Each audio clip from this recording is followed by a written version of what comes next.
பல டைரக்டருடைய movies list வந்து மக்களுக்கு எல்லாருக்கும் தெரிஞ்சிருக்குங்க. இந்த படம் இவங்க தான் எடுத்திருப்பாங்கன்னு. ஆனா ஒரு சில டைரக்டர் பார்த்தீங்கன்னா, நெறைய படங்கள் ஹிட் குடுத்திருப்பாங்க. செம்மையா இருந்திருக்கும். ஆனா அவங்களுடைய ஆரம்ப கால படங்கள் நெறைய பேத்துக்கு தெரியாதுங்க. இதுல சுதா கங்கோரா, இறுதிச் சுற்று, சூரரை போற்று இந்த மாரி படம் எடுத்தவங்க. இது எல்லாத்துக்கும் தெரிஞ்ச விஷயம். இது செம்ம ஹிட்டான படங்கள். ஆனா இவங்களுடைய ஃபர்ஸ்ட் படம் பார்த்தீங்கன்னா, துரோகி அப்படி ஒரு படம் ரிலீஸ் பண்ணியிருக்காங்க. இது நெறைய பேத்துக்கு வந்ததே தெரியாதுங்க. பிரசாந்த் பாண்டியராஜ் பார்த்தீங்கன்னா, விலங்கு அப்படிங்கிற ஒரு வெப் சீரிஸ் ரிலீஸ் பண்ணாங்க. இது செம்ம ஹிட்டுங்க.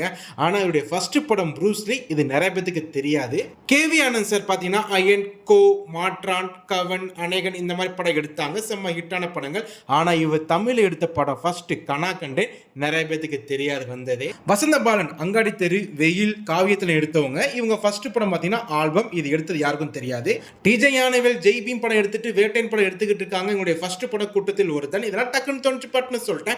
சேனலை சப்ஸ்கிரைப் பண்ணாதவங்க சப்ஸ்கிரைப் பண்ணிடுங்கப்பா.